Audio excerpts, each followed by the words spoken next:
continuous tayo sa pitong tatak, So, napaka-importante ito ng mga propesya dahil ito yung mga pangitain sa vision ni Juan na ang mangyayari sa mundo at nangyayari na ngayon. So, dito tayo sa pang-apat na tatak, na nakasaad dito.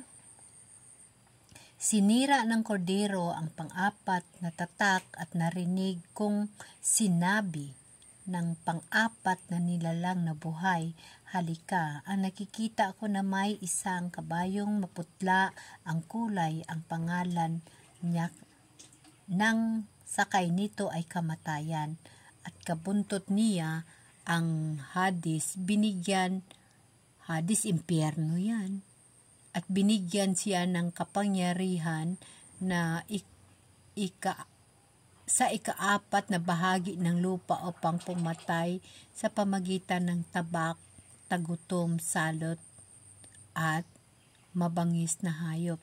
So ito yung pang-apat na tatak na binuksan ng mahal na Diyos, yung kanyang mga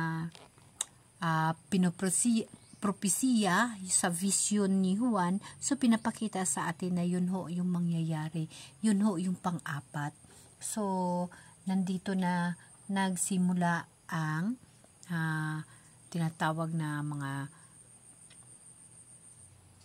pamagitan ng mga patayan, mga tagutom, mga salot. Yes, nangyayari na ito ngayong panahon nito sa atin sa kasalukuyan.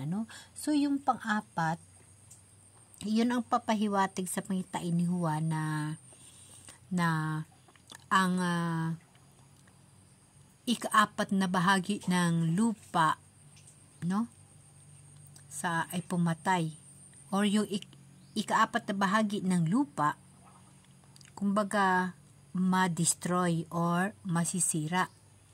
So just imagine sa ikaapat na bahagi ng lupa, So, kumbaga, nasa bawat sulok, so ang ikaapat na bahagi. So, pag sa 10, 6 bahagi na lang. Kasi dito ay sa ikaapat pa lang na tatak, Kasi yung unang tatak, yun yung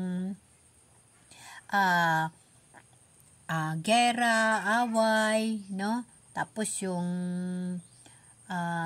pang-apat, ito na naman yung bunga naman ito ng tinatawag na kamatayan o impyerno. So, nagpapahiwatig sa mga tao sa buong mundo na ang ikaapat na tatak ay ito yung kamatayan na ang Hades ay kasama, kumbaga na sa impyerno. So, lahat tayo na mga nanampalataya sa Diyos at ang lahat ng mga tao sa mundo, may kanya-kanya ho tayong obligasyon bawat isa. Sa bawat isa sa atin, may kanya-kanya rin tayong relasyon sa Diyos. Ako noong unang natuto ako at nagkaroon ako ng panampalataya sa mahal na Diyos, napakasaya ko at ini-imagine ko na ako'y nakahawak sa kanyang mga daliri or kahit lamang sa kanyang mga kamay. So, kumbaga, ang panampalataya mo yung mga problema mo na nasolbar o na-isolve sa kababalaghan na nangyayari sa buhay mo sa tulong ng Espiritu. So, pinifeel mo na nakahawak ka sa mga dulo ng daliri ng mahal na Diyos. Kasi lahat na hiningi mo, lahat na problema mo ay nasosolve. So, hanggang nagmamature yung aking panampalataya sa mahal na Diyos at ako'y nagkaroon ng isang trial sa buhay na kumbaga ay napaka-worse, ngunit hindi ako pinabayaan ng mahal na Diyos. Kaya sabi ko sa sarili ko, hindi na ako hinahawakan, tinatabunan pa ako ng kapa ng mahal na Diyos.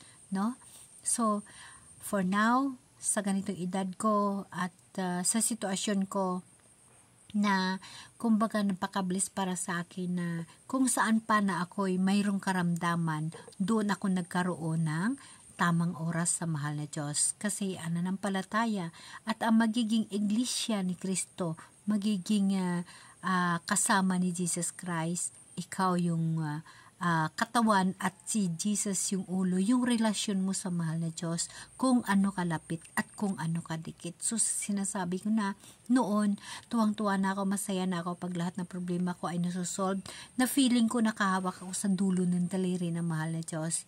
At nang ako'y nagkaroon ng isang trahedya sa buhay na akala ko yun na ang magiging aking buhay, ngunit dahil sa panampalataya ko sa mahal na Diyos at pagtulong sa akin, hindi lang nasa dulo ng daliri, tinatabunan pa ako ng kapa. So, protection mula sa mahal na Diyos ang mayroon ako. For now, uulitin ko sa ganitong panahon na ako'y magkaroon na ng oras sa Kanya at kahit pa na ako'y may karamdaman at yun din ang mga way upang magkaroon ako ng oras sa Kanya, aking siyang tinatanggap na bilang bahagi ng aking katawan. Siya ang aking ulo at ako yung Kanyang katawan.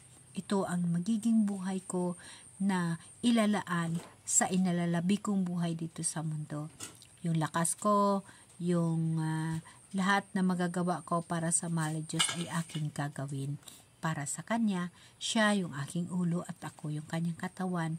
Ipagpatuloy ko kung ano man ang nakarapat-dapat na matutuhan ko na ayon sa Kanyang kautusan.